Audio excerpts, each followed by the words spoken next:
Mutual exclusive synchronisation होता है sir, और एक होता है कोऑपरेशन, हाँ, या इंटर कोऑपरेशन या कम्युनिकेशन। इंटरथ्रेड कम्युनिकेशन, बिल्कुल सही और बताया। उसमें सर आपने कल म्यूचुअल एक्सक्लूसिव में सिंक्रोनाइज मेथड बताया था। सिंक्रोनाइज मेथड में सर आपने मतलब बताया था कि जो भी मेथड हम सिंक्रोनाइज लगा देंगे तो वो पर्टिकुलर ब्लॉक, वो पहली थ्रेड पहले पूरा काम करेगी, फिर उसके सेकंड और थर्ड। लेकिन इसमें कौन सी थ्रेड पहले काम करेगी वो हम निर्धारित नहीं कर सकते। हाँ, उसका वो निर्धारित नहीं हो सकता है। तो यहाँ तक सर आपने कल पढ़ा दिया था। यस यस यस, बिल्कुल। तो जो सिंक्रोनाइजेशन है,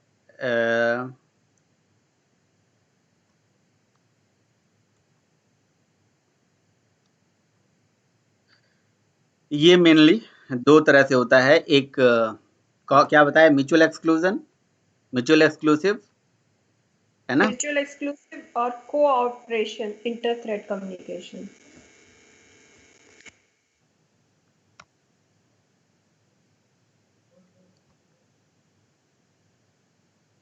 म्यूचुअल एक्सक्लूजन और कोऑपरेशन।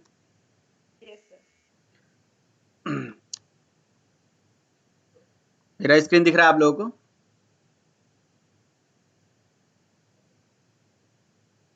नहीं आ रही है सर। नहीं सर। No sir.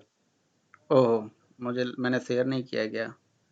एक मिनट करता हूँ, शेयर तो किया था, कहाँ रह गया था भाई।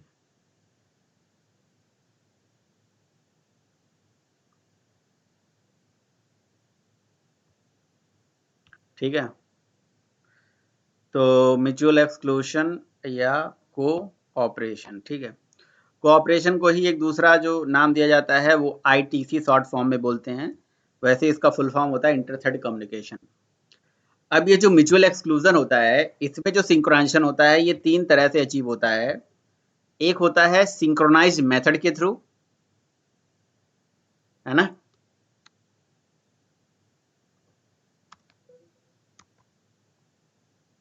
सिंक्रोनाइज्ड मेथड को बना के, ठीक है, सिंक्रोनाइज्ड मेथड को बना के सिंक्रोनाइजेशन होता है। और एक होता है सिंक्रोनाइज्ड ब्लॉक, सिंक्रोनाइज्ड ब्लॉक के थ्रू, है ना। और एक होता है स्टैटिक सिंक्रोनाइजेशन, स्टैटिक सिंक्रोनाइजेशन, ठीक है। अच्छा, ये कोऑपरेशन होता है, इसमें जो सिंक्रोनाइजेशन होता है वो कैसे कैसे होता है, वो या तो वेट मेथड के थ्रू होता है, या नोटिफाई के थ्रू होता है, या नोटिफाई ऑल के थ्रू होता है। कितने तरीके से होता है, wait, notify and notify all, ठीक है।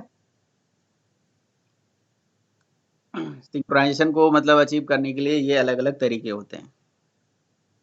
तो म्यूचुअल एक्सक्लूजन हम कल पढ़ रहे थे, वो सिंक्रोनाइज मेथड से सिंक्रोनाइजेशन अचीव कर रहे थे। तो पहले हम सिंक्रोनाइज मेथड से मतलब करेंगे, देन उसके बाद सिंक्रोनाइज ब्लॉक, फिर स्टैटिक सिंक्रोनाइजेशन का कंसेप्ट पढ़ेंगे, है ना। देन उसके बाद हम कोऑपरेशन में वेट, नोटिफाई, नोटिफाई ऑल, इन सारे मेथड का यूज देखेंगे, इसे कैसे सिंक्रोनाइजेशन हो रहा है। अच्छा, ये सिंक्रोनाइजेशन प्रोसेस है, ये पूरा एक इंटरनल एंटिटी पे होता है, जो कि मैंने कल आपको समझाया था। उस एंटिटी का क्या नाम है, कौन से एंटिटी पे होता है। एक इंटरनल एंटिटी होती है जिसके ऊपर पूरा सिंक्रोनाइजेशन का कंसेप्ट बिल्ड होता है। उस इंटरनल एंटिटी का नाम है बेसिकली लॉक। और लॉक क्या होता है, बेसिकली एक मॉनिटर होता है। लॉक एक मॉनिटरिंग वेरिएबल होता है, एक मॉनिटर होता है। जो सिंक्रोनाइजेशन का पूरा प्रोसेस है वो इसी लॉक पे ही बेसिकली डिपेंड करता है। लॉकिंग के कंसेप्ट के ऊपर टोटल बेस्ड होता है सिंक्रोनाइजेशन का कंसेप्ट, राइट। तो ये होता है बेसिकली सिंक्रोनाइजेशन। और लॉक जो होता है वो क्या होता है, लॉक के बारे में मैंने आपको बताया था कि लॉक एक इम्प्लिसिट मॉनिटरिंग वेरिएबल होता है, या एक इम्प्लिसिट मॉनिटर होता है। और ये जो मॉनिटर होता है वो बेसिकली दो तरह से लिया जा सकता है ना। एक मैंने आपको बताया था इम्प्लिसिट लॉकिंग, और एक बताया था एक्सप्लिसिट लॉकिंग। दो तरह से लॉकिंग होती है। तो जो इम्प्लिसिट लॉकिंग का कंसेप्ट बताया था उसमें मैंने आपको बताया था कि भाई हर पर्टिकुलर जितने हमारे पास ऑब्जेक्ट होते हैं, हर ऑब्जेक्ट के साथ एक इम्प्लिसिट मॉनिटर तैयार होता है जिसको हम लॉक बोलते हैं, है ना।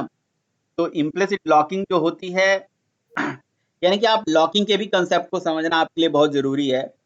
ये पूरा सिंक्रोनाइजेशन का कंसेप्ट लॉक के ऊपर ही डिपेंड करता है। अब ये लॉक जो होता है ये बेसिकली दो तरह से होता है, इम्प्लिसिट और एक होता है एक्सप्लिसिट।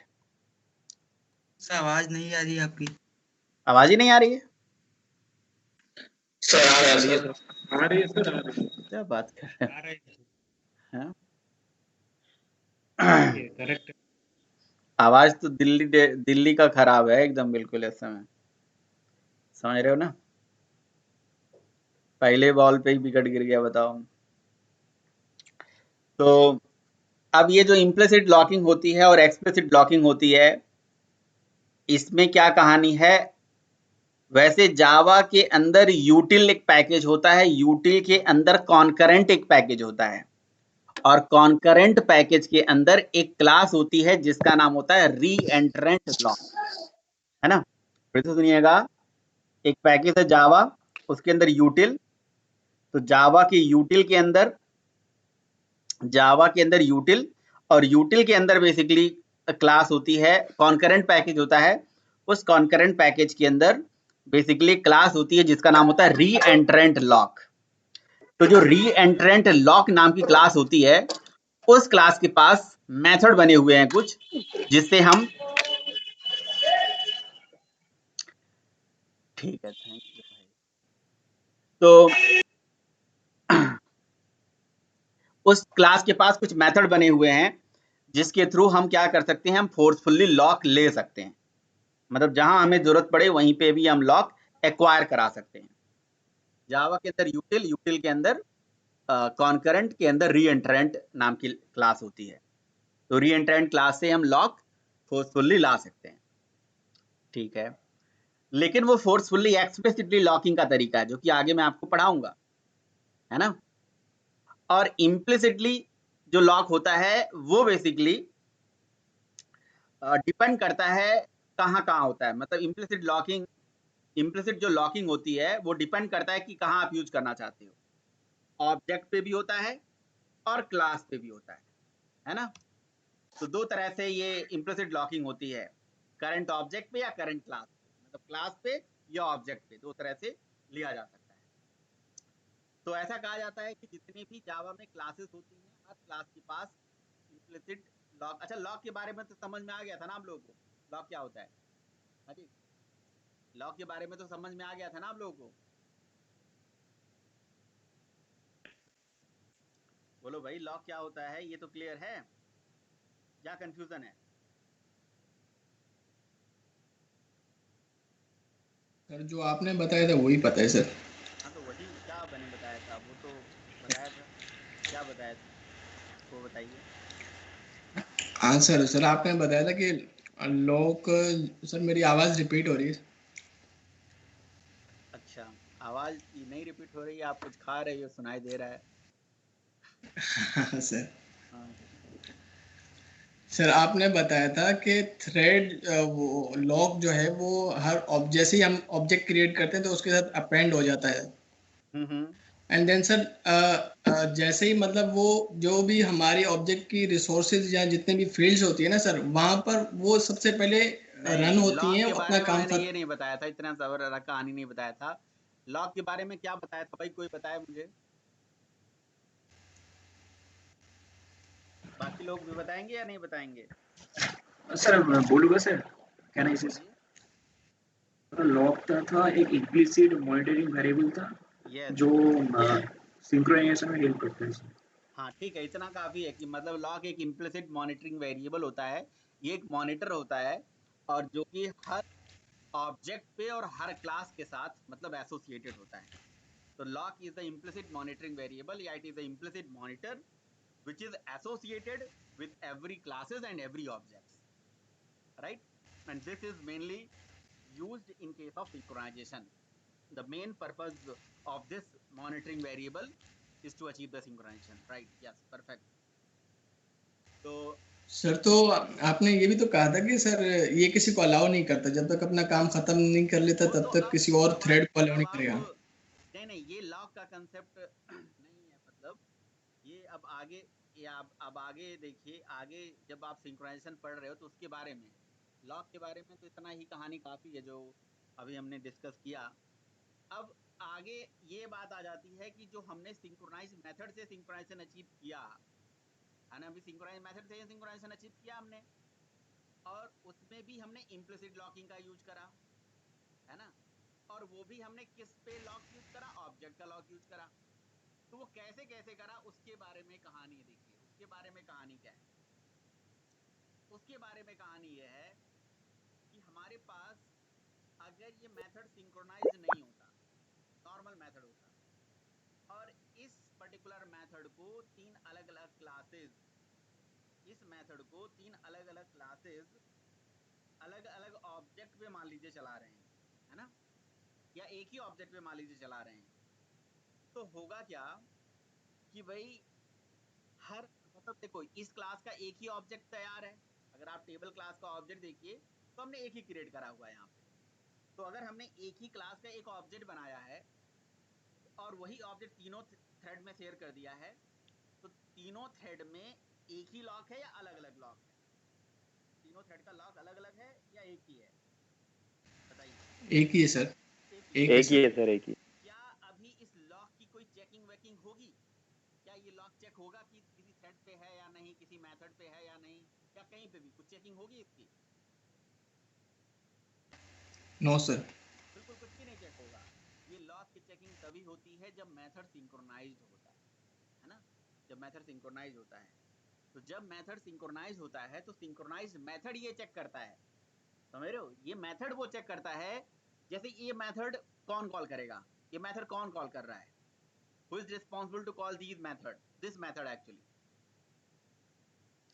इस मेथड को कौन कॉल कर रहा है मेनली? थ्रेड कॉल कर रहा है सर। थ्रेड्स कॉल कर रहे कॉल हैं कर रहे सर। हैं, है ना, मल्टीपल यस थ्रेड उस सर। पर्टिकुलर मेथड को कॉल कर रहे हैं। तो जब मल्टीपल थ्रेड इन मेथड्स को कॉल करेंगे तो किसी क्लास का जो नॉन स्टैटिक मेथड है वो कैसे कॉल होता है, आप बताइए। किसी क्लास का नॉन स्टैटिक मेथड कैसे कॉल होता है? ऑब्जेक्ट पे सर। ऑब्जेक्ट पे। तो एक ही ऑब्जेक्ट को मैंने सारे थ्रेड को दे रखा है, तो जब किसी ऑब्जेक्ट पे ये मेथड कॉल होगा तो कॉलिंग टाइम पे ये मेथड उस ऑब्जेक्ट से पूछेगी, यानी कि उस थ्रेड से पूछेगी क्या तुम्हारे पास लॉक है। अब बात समझ आई, यानी कि ये मेथड की रिस्पांसिबिलिटी, मेथड पूछेगी क्या आपके पास लॉक अवेलेबल है।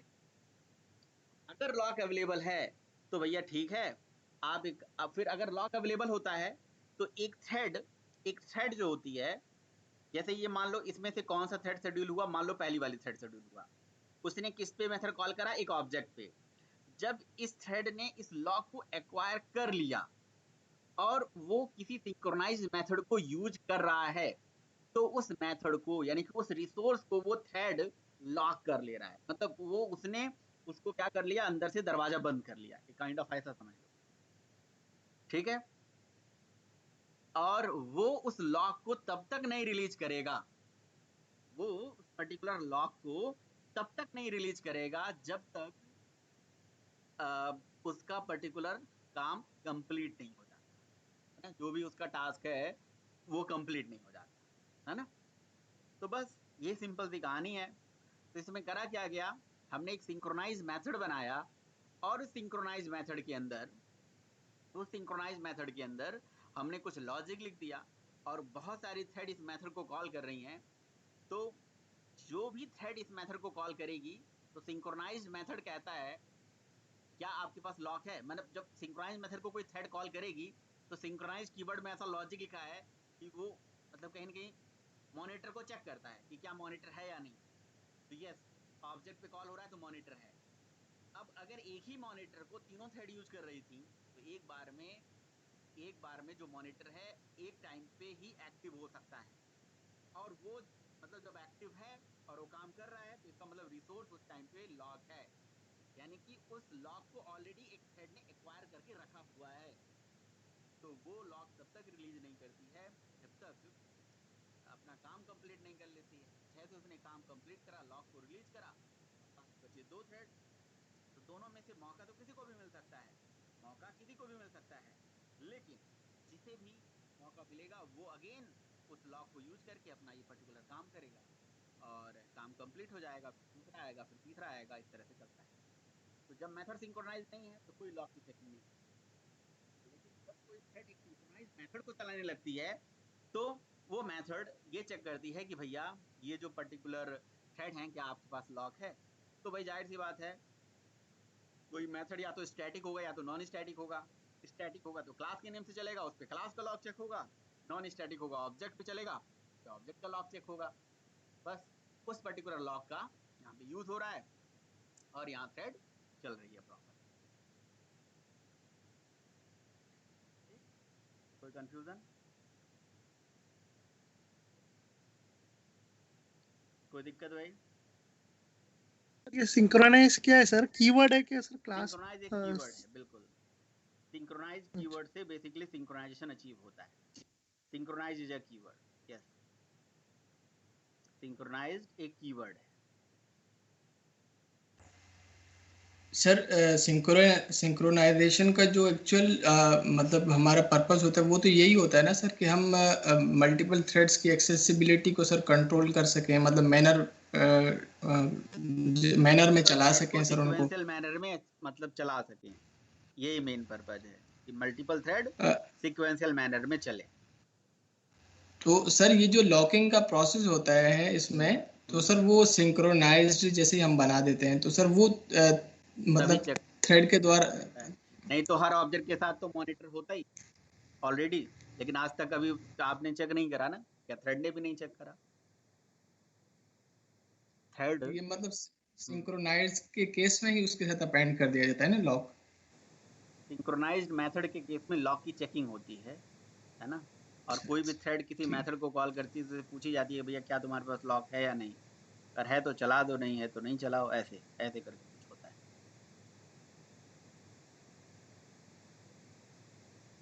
ठीक है, जी सर। ओके।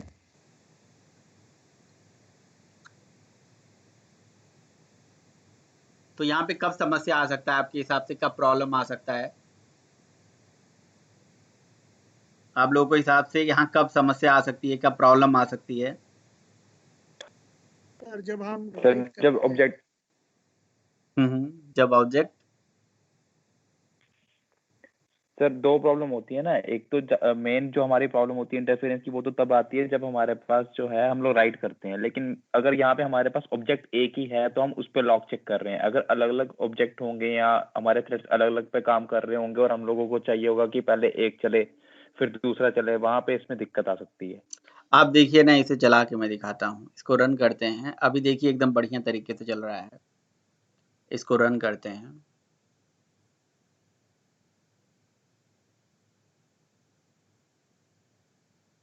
ये देखिए पहले 2 वाला चल रहा है ना।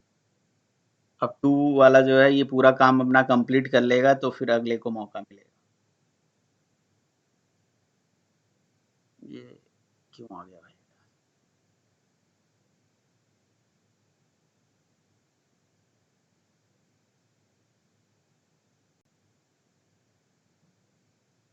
ठीक है, फिर अगला चल रहा है, फिर अगला चल रहा है। तो इसमें जो पूरा कंसेप्ट है वो 2 चीज़ों का है, यानी कि 2 चीज़ों के मदद से ही सारा चीज़ कहीं न कहीं हो रहा है। एक अगर देखा जाए तो सिंक्रोनाइज्ड मेथड, और एक चीज़ अगर देखा जाए तो वो है हमारा सेम लॉक। लॉक जो है हमारा सेम है, समझ रहे हो? लॉक जो है हमारा सेम है, मतलब ऑब्जेक्ट सेम है तो लॉक सेम है। अगर इनमें से कोई भी कंडीशन मिसमैच हो गया, जैसे मैं एक काम करता हूँ, मैं क्या करता हूँ, अपनी ही क्लासेस के 3 मतलब 2 अलग-अलग ऑब्जेक्ट बना लेता हूँ, ठीक है?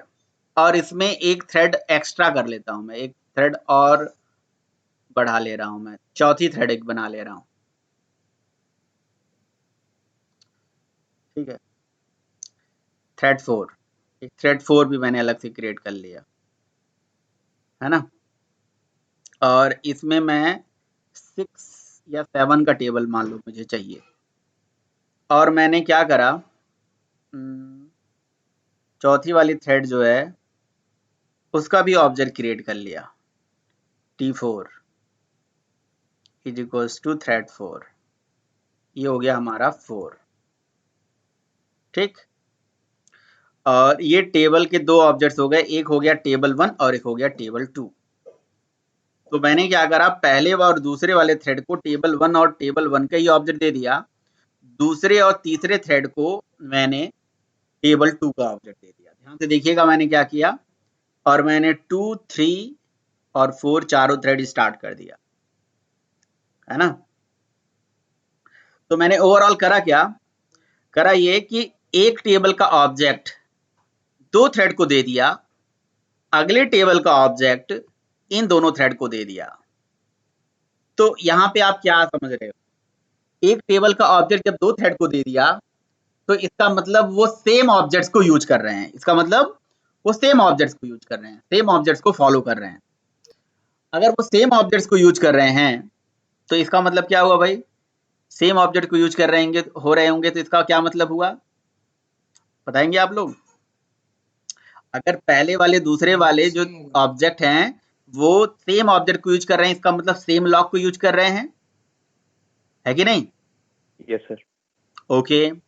और तीसरी और चौथी वाली थ्रेड जो है दूसरे ऑब्जेक्ट को यूज कर रही है, इसका मतलब वो सेम लॉक को यूज कर रही है, 3 और 4। बोलिए भाई, सही है या नहीं है, कोई दिक्कत है, समझ में आ रहा है नहीं ना। सर, बिल्कुल सही है। Yes sir. ठीक है।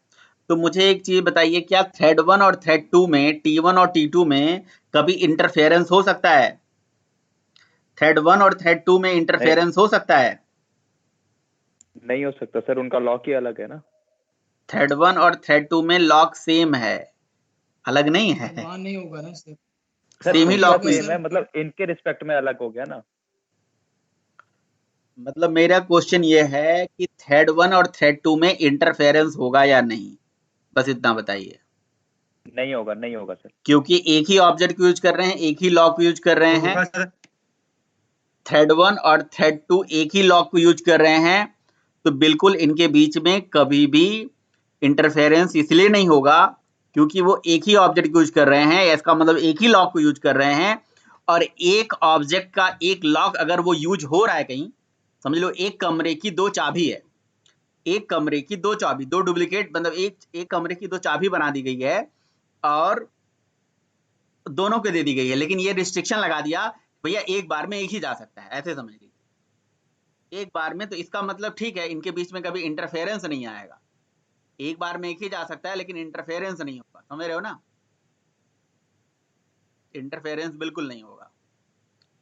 अच्छा, उसी तरह से थ्रेड 3 और थ्रेड 4 में कभी इंटरफेरेंस नहीं होगा, और ऐसा इसलिए नहीं होगा क्योंकि ये भी सेम लॉक को यूज कर रहे हैं, है ना, ठीक। लेकिन इस बात की कोई गारंटी नहीं है कि थ्रेड 1 और थ्रेड 3 में इंटरफेरेंस नहीं होगा और थ्रेड 2 और थ्रेड 4 में इंटरफेरेंस नहीं होगा, इस बात की कोई गारंटी नहीं है, क्योंकि वो दोनों अलग अलग ऑब्जेक्ट को यूज कर रहे हैं, तो इसका मतलब अलग अलग लॉक को यूज कर रहे हैं। मतलब टोटल 4 थ्रेड हैं, पहली वाली थ्रेड मान लो शेड्यूल हुई, पहली वाली थ्रेड मान लीजिए शेड्यूल हुई, और पहली वाली थ्रेड जैसे शेड्यूल हुई वो मान लीजिए चल रही थी, है ना, पहली वाली थ्रेड शेड्यूल हुई और वो चल रही थी, वो कोई काम कर रही थी, है ना। और चूंकि दूसरी वाली थ्रेड इसलिए उस पर्टिकुलर लॉक को यूज नहीं कर पाएगी क्योंकि वो पहली वाली ने एक्वायर करके रखा हुआ है। लेकिन जब तीसरा वाला थ्रेड आएगा उसके पास देखेगा तो ऑब्जेक्ट अलग है, लॉक अलग है, तो इसका मतलब वो इंडिपेंडेंट है, वो उसी रिसोर्स को एक्सेस करने की कोशिश कर जाएगा। और सिंक्रोनाइज मेथड को बस ये मतलब है कि भाई क्या तुम्हारे पास लॉक है, अगर है तो भैया उसको भी बुला देगा, चलो ठीक है तुम भी आ जाओ, तो ठीक है, तो फिर इसका मतलब थ्रेड 1 और थ्रेड 3 में इंटरफेरेंस हो जाएगा, थ्रेड 2 और थ्रेड 3 में इंटरफेरेंस हो जाएगा, समझ रहे हो, उस चीज को हम नहीं रोक पाएंगे। तो मेरी बात समझ में आ रही है या नहीं आ रही है, और प्रोग्राम भी चला के आपको दिखा दें, ये देखिए इंटरफेरेंस हो रहा है,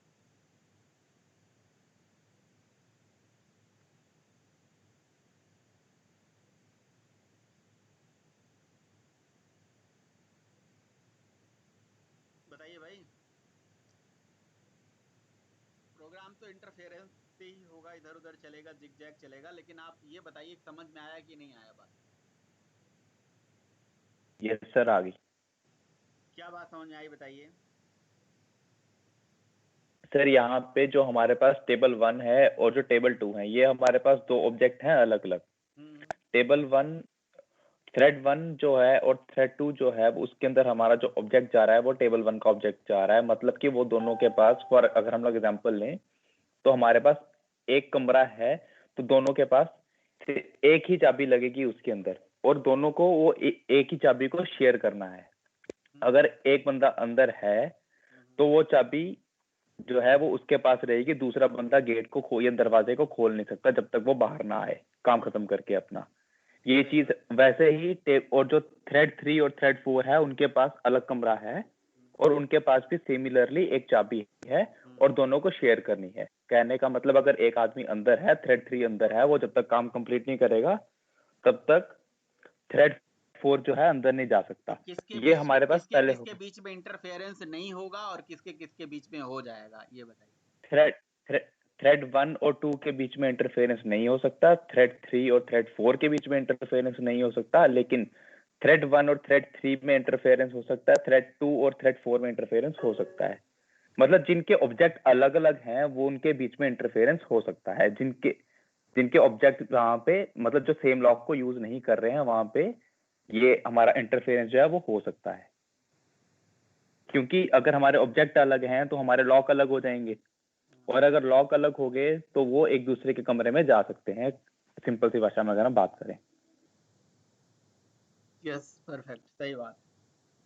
सबको समझ में आ रही है या ऊपर से जा रही है? सर समझ में आ रहा है। यस सर, आ रही है।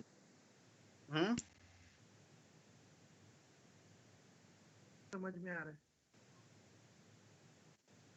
समझ आ गया सर।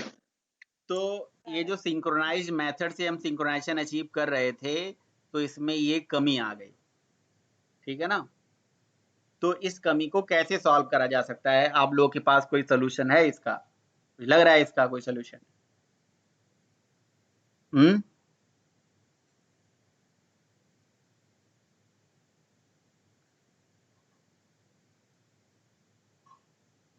कोई सोल्यूशन लग रहा है भाई?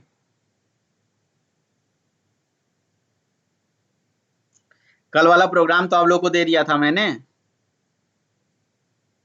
Yes sir. जी सर। इसका कोई सोल्यूशन लग रहा है?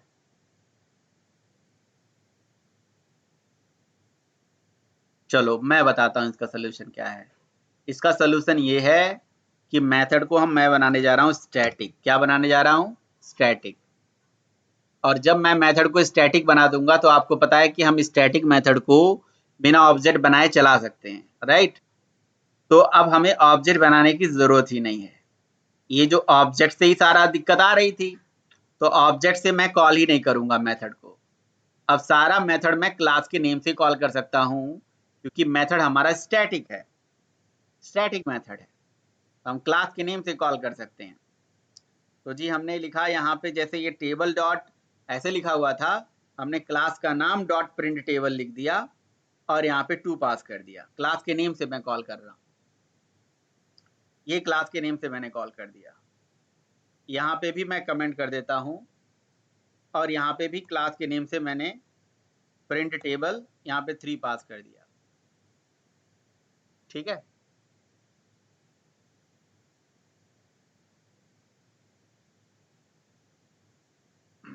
और यहाँ पे भी टेबल डॉट प्रिंट टेबल यहाँ पे 5 पास कर दिया।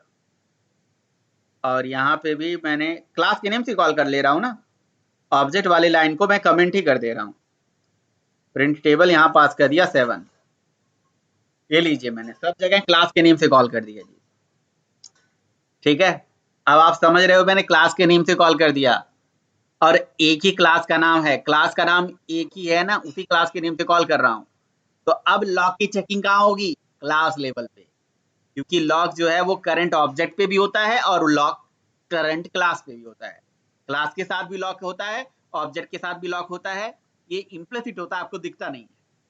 अब यही प्रोग्राम चलाइए, बिल्कुल परफेक्ट चलेगा, मस्त तरीके से चलेगा। देखिए कोई इंटरफेरेंस नहीं है, बिल्कुल परफेक्ट चल रहा है।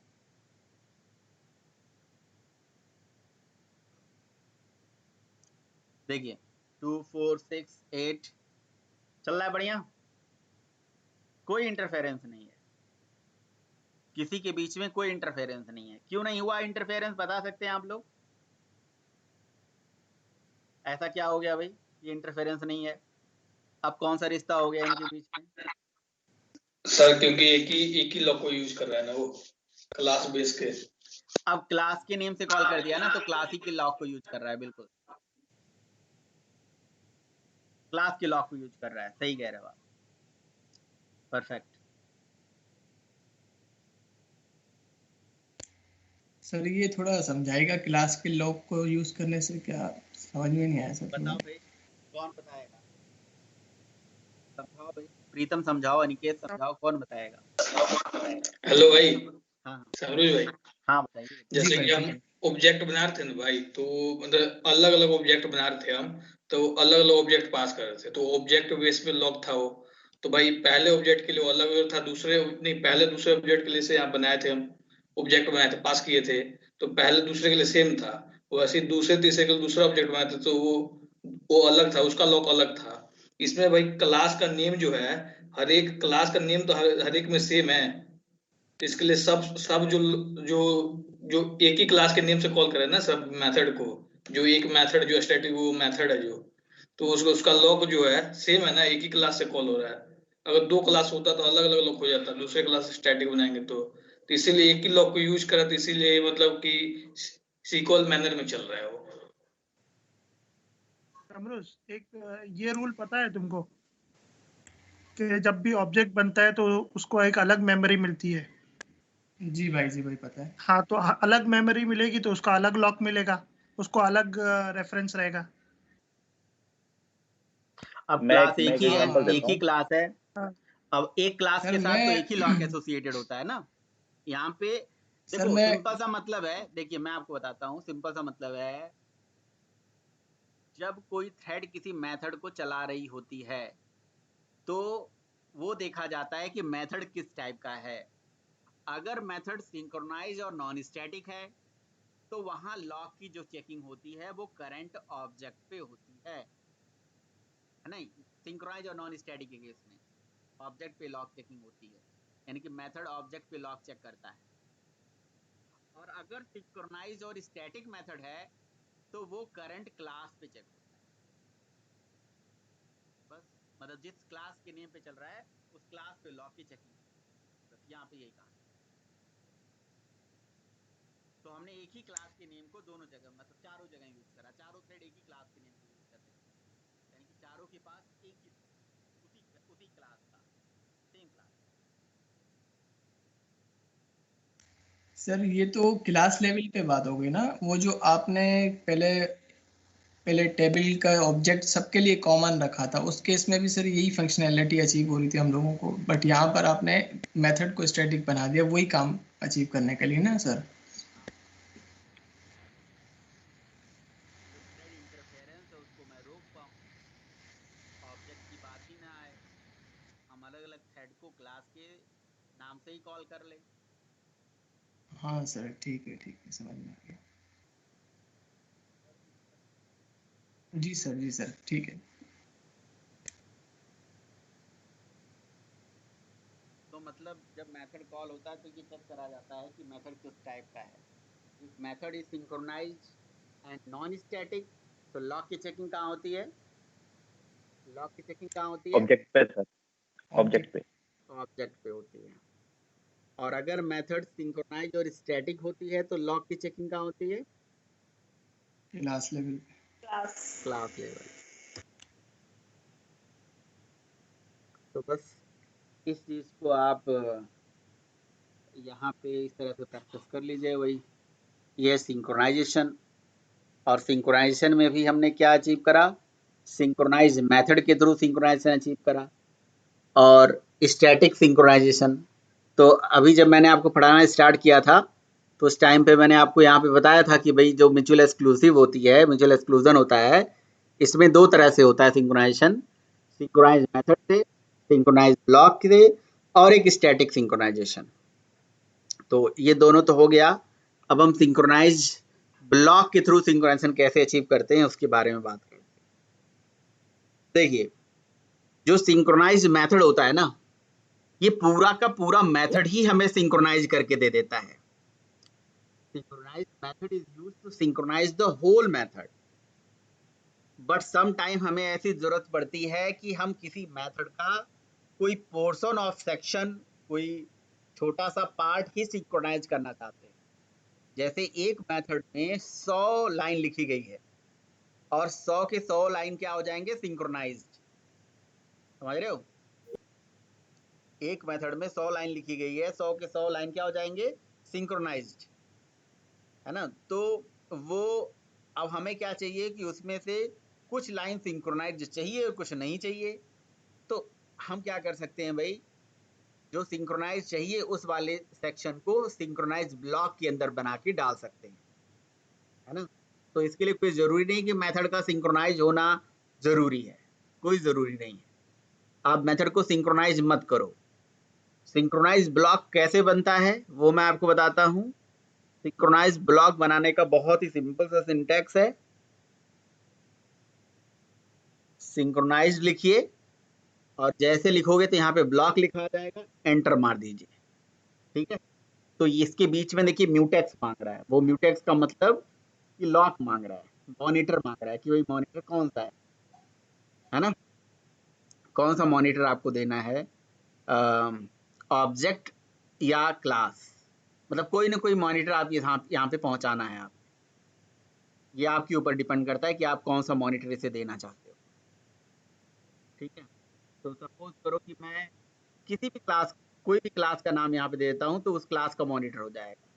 कोई ऑब्जेक्ट दे देता हूँ तो उस ऑब्जेक्ट का मॉनिटर यहाँ पे हो जाएगा। जैसे फॉर एग्जाम्पल मैं यहाँ पे लिख देता हूँ स्ट्रिंग डॉट क्लास, तो यानी कि ये स्ट्रिंग के लॉक को यूज करेगा, लॉक ही तो चाहिए इसे। अगर मैं यहाँ पे ले लेता हूँ टेबल डॉट क्लास, तो टेबल क्लास का लॉक यूज करेगा ये, ठीक है। ये तो क्लास का लॉक हो गया। अगर मैं यहाँ पे दिस पास कर दूं, ऐसे स्टैटिक मेथड में दिस तो होगा नहीं, है ना। मैं ऑब्जेक्ट बना देता हूँ न्यू टेबल, तो ये टेबल क्लास का ऑब्जेक्ट इसके अंदर हमने पास कर दिया, तो ये टेबल का लॉक हो गया। समझ रहे हो? तो मतलब कोई ना कोई लॉक इसको देना होता है। तो चाहे क्लास का लॉक दे दो और चाहे ऑब्जेक्ट का लॉक दे दो। यहाँ पे कुछ ऐसा मैंडेटरी नहीं है कि यही लॉक आपको प्रोवाइड कराना है। बस अब इसके अंदर जो ब्लॉक लिख दोगे, इसके अंदर जो लॉजिक लिख दोगे, जैसे इसके अंदर मैंने एक system dot out dot println लगाया, वहाँ पे हाई लिख दिया, है ना। और फिर मैंने सिस्टम डॉट यहाँ पे हेलो लिख दिया। तो ये जो हेलो और हाई लाइन हमने लिखा है, now it become a synchronize, क्योंकि ये ब्लॉक के अंदर का जो सेक्शन है ये सिंक्रोनाइज है। इसके लिए मैटर नहीं करता है कि जी ये कैसे पास हो रहा है, वो लॉक तो क्लास में खुद देना, वो तो खुद देता है। ये ऑब्जेक्ट में भेजोगे तो नहीं देगा, जो आप ऑब्जेक्ट में भेजोगे जो क्लास में भेजोगे उसी को काम करना होगा। तो synchronize method system, it is used to synchronize the portion of method, but synchronize block होता है जो synchronize the synchronize method is used to synchronize the whole method, but synchronize block is used to synchronize the portion of particular method. ये होता है synchronisation का concept block.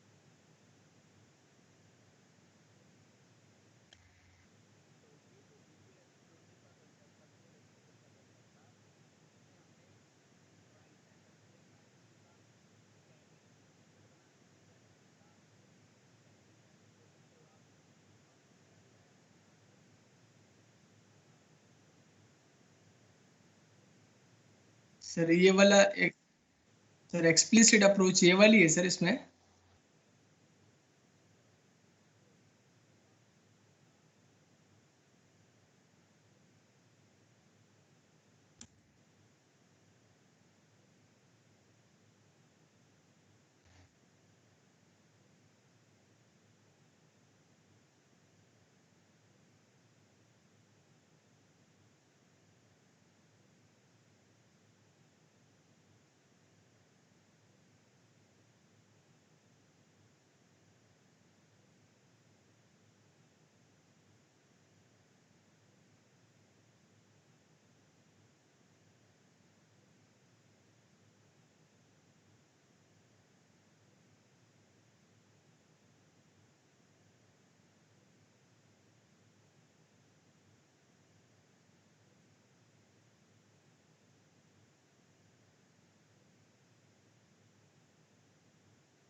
के पास method है lock, किसी का मेथड है अनलॉक, किसी का मेथड है ट्राई लॉक, तो बहुत सारे मेथड है इसी के।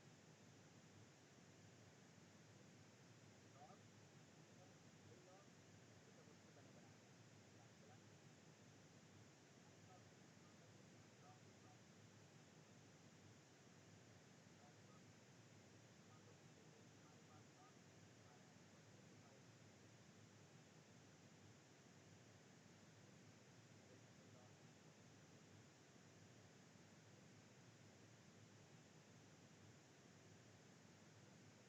जो हमारे पास क्या है,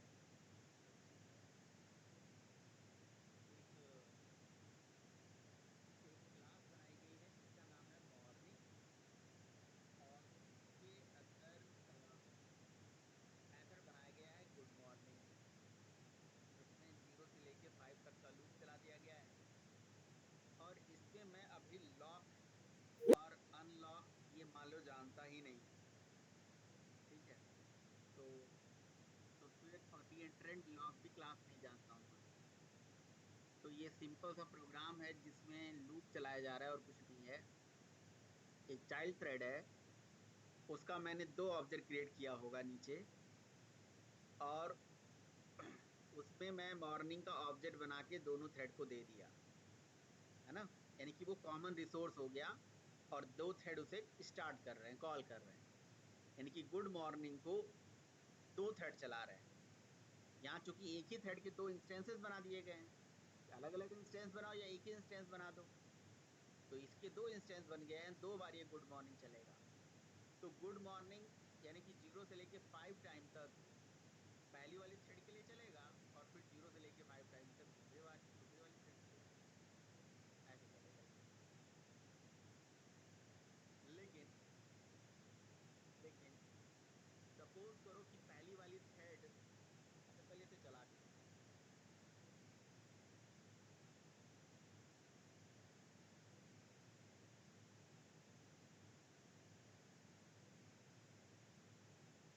जावा सी रीइंट्रेंट टेस्ट डॉट जावा, अब देखिए यहाँ पे good good morning good morning good morning good, मतलब बीच में इंटरफेरेंस हो जा रहा है कहने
आ रही है सर, मेरे ना थोड़ा इसमें थोड़ी प्रॉब्लम आ रही है नेट पे।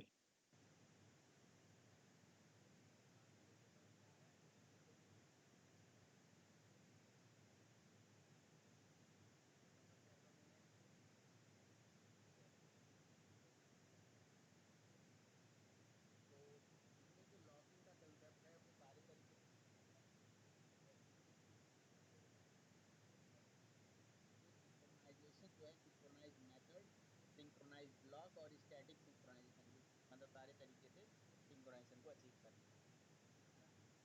अब जो सिंक्रोनाइजेशन का कंसेप्ट होता है वो होता है एक, मतलब और भी तरीके हैं, जैसे एक इंटरथ्रेड कम्युनिकेशन होता है। अब इंटरथ्रेड कम्युनिकेशन के थ्रू से जो सिंक्रोनाइजेशन होता है वो क्यों जरूरी है या उसका क्या यूज है, जब हम सिंक्रोनाइज मेथड को म्यूचुअल एक्सक्लूजन से ऑलरेडी अचीव कर रहे थे, है ना।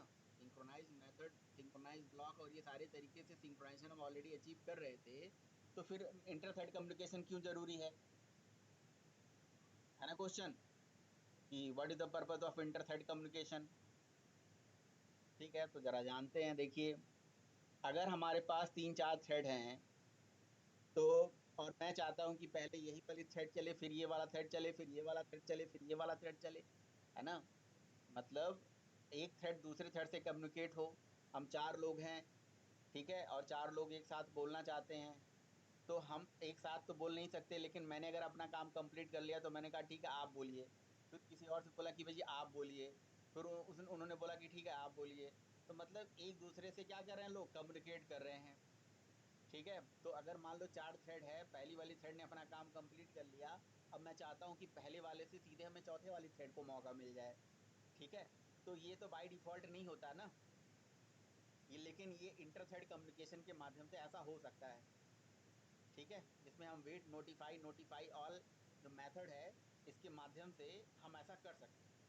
और ऐसा कब जरूरी होता है, ऐसा कब जरूरी होता है भाई, कि हम मतलब ये पर्टिकुलर काम करें। मैं बताता हूँ ऐसा कब जरूरी होता है। ऐसा जरूरी तब होता है कि जैसे मान लो कि हमारे पास 2 थ्रेड हैं और एक मेथड है, या मेथड मान लो 2 है, ठीक है, और दो अलग अलग मेथड, दो अलग अलग थ्रेड चला रही हैं। एक क्लास में एक मेथड है सबमिट नाम से, और उसी में एक विड्रॉ नाम से मेथड है। एक थ्रेड का काम है अकाउंट में पैसा जमा करने का, और एक थ्रेड का काम है अकाउंट में पैसा निकालने का। और मैं चाहता हूं कि जो जमा करने वाली थ्रेड है वो पहले चले, विड्रॉ वाली थ्रेड पहले ना चले, क्योंकि पहले अकाउंट में पैसा जमा होगा, अकाउंट ओपन होगा, पैसा जमा होगा, तभी तो दूसरे वाले को मौका मिलेगा, तभी तो वो निकाल पाएगा। अब जैसे मान लो 2 थ्रेड है, एक अकाउंट ओपन करके पैसा जमा करेगा और एक अकाउंट से पैसा निकालेगा। अब गलती से अभी अकाउंट ओपन ही नहीं हुआ है, पैसा सबमिट नहीं हुआ है, और गलती से दूसरी वाली थ्रेड हो गई जो पैसा निकालने के लिए चली गई, तो दिक्कत हो जाएगी ना। आपने सुना होगा थ्रेड के अंदर होता प्रोड्यूसर कंज्यूमर प्रॉब्लम, है कि प्रोड्यूसर ने प्रोड्यूस करा ही नहीं, कंज्यूमर ने कंज्यूम करने के लिए रेडी हो गया, है ना। तो बस 2 थ्रेड हैं, एक का काम है कुछ प्रोड्यूस करने का, एक का काम है कंज्यूम करने का।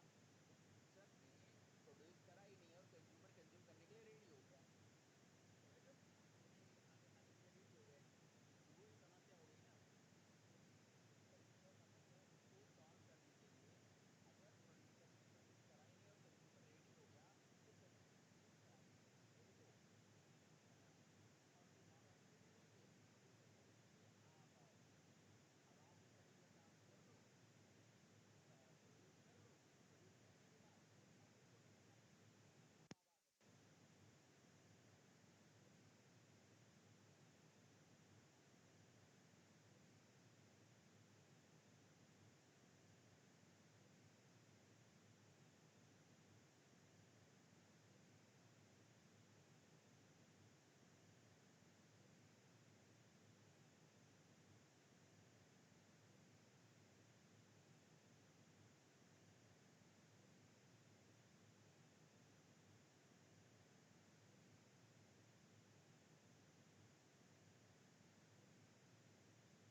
उधर से मैं मिस कॉल कर दूंगी, तो तुम्हें काम करना उसी टाइम पे एटीएम में जो है अपना कार्ड ऐड करना, और कार्ड ऐसे ही मतलब तुम्हें इंस्ट्रक्शन जैसे देंगे उसी टाइम पे निकालना, ताकि जब वो अकाउंट में पैसा देखे 1 लाख रुपया है और जब तक 1 लाख रुपया वो गिन रहा है तब तक तुम तो हो सकता है ना। तो सिंक्रोनाइजेशन अगर नहीं है तो ये भी तो प्रॉब्लम हो सकती है कि एक कोई मेथड है जिसका काम है विड्रॉ, पैसा निकालना, बस अब पैसा निकालना ही है। अब निकालने के लिए वो मेथड मान लो बहुत सारे लोग एक साथ एक्सेस कर सकते हैं, और कुछ ऐसा ही हमने जुगाड़ बना के किया कि भाई शेयर अकाउंट में तो भाई एक अकाउंट से 2 लोग पैसा निकाल ही सकते हैं। तो एटीएम से पैसा निकालने जैसे वो जाएंगे तो उसी टाइम पे हम मिस कॉल कर देंगे भाई ये पैसा निकालने जा रहे हैं। समझ रहे हो ना आप?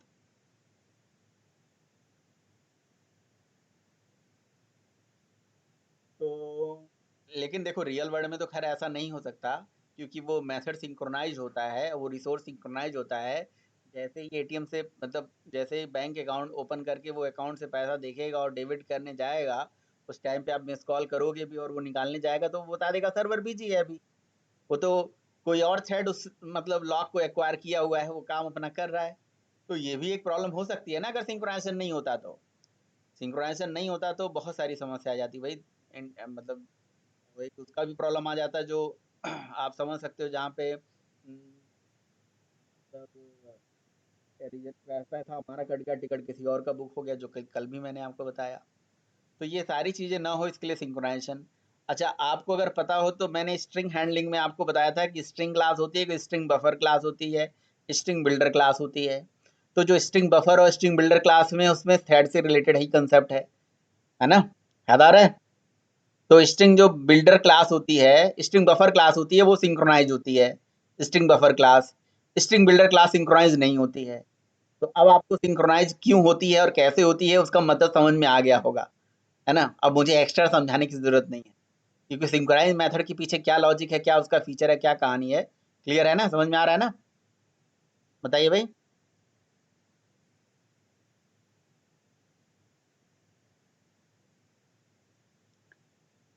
नहीं बताएंगे? ठीक।